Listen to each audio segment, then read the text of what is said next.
At first, C and I enjoyed our 20s to the fullest. We started smoking weed together in high school, and by the time we were seniors, we were already going to college parties. Because of how charismatic and friendly he was, we always had something to do.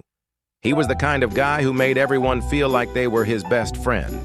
Women loved him, and guys wanted to be around him. He became so popular that we started hanging out with different crowds. And when we would link back up, I noticed he had developed some strange new habits. Eventually, he came clean to me and told me he was hooked on Oxy and that he had been kicked out of his house. My parents took him in immediately on the condition that he would get clean.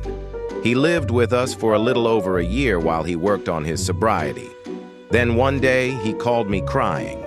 I will never forget him telling me that he had fucked up and was devastated that he had ruined everything.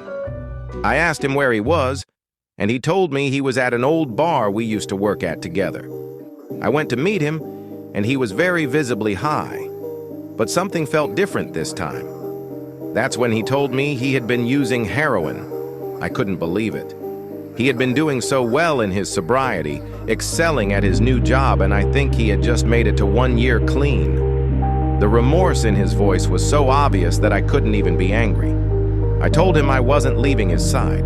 I told him I was staying with him until he sobered up and that we were going to take him to rehab. I just needed to make sure he was okay.